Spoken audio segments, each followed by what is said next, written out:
આ વૃંદાવન એસ્ટેટ પશાભાઈ પાર્કમાં આવે છે। પશાભાઈ પાર્ક જે બહુ પ્રીમિયમ સોસાયટી કહે છે, પણ એમાં પાણી છેલ્લા 3 વર્ષ 4 વર્ષથી એટલું બધું પાણી ભરાય છે કે લોકોને ગટરનું પાણી હવે ઘરમાં આવવા માંડ્યું છે। છેલ્લા લાસ્ટ યરના ફ્લડમાં મને પોતાના ઘરમાં, મારું ગ્રાઉન્ડ ફ્લોરનું ઘર છે, 2 લાખ રૂપિયાનું નુકસાન થયું છે। આ વર્ષ સેમ સિચ્યુએશન છે। આટલા ઇંચ વરસાદ પડ્યો છે, એમાં આટલું બધું પાણી ભરાઈ ગયું છે કે હવે પાણી જવાની વાત નથી કરતું અને ઉપરથી બાઉન્સ કરે તો કોર્પોરેશન કરે છે શું આટલા વખતથી? 1 વર્ષથી આખો રોડ ખોદી કાઢ્યો છે, પણ એ લોકોને કશે પાણી દેખાય? એ લોકોને બોલાવો અહીંયા અને લોકોની સમસ્યા જો।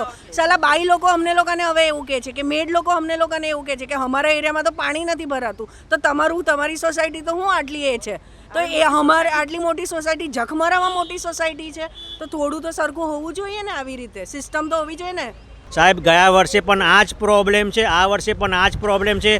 ગયા વર્ષ પછી 1 વર્ષ 6-8 મહિના સુધી આખી લાઈન સાફ કરતા હતા, કશું થયું નથી। અમારા ઘરમાં ઓલ્ડ એજના પપ્પા મમ્મી પણ છે, એ લોકો પણ બહાર જઈ શકતા નથી અને એટલું બધું પાણી છે કે હવે પાણી બેક મારે છે। અમે દર વર્ષે વોટ આપ્યા કરીએ છીએ, ભાજપને આપીએ કે કોર્પોરેશનને આપીએ, કશું અમારું કોઈ સાંભળતું નથી। હું અહીંયા પશાભાઈમાં રસોઈ કરવા આવું છું।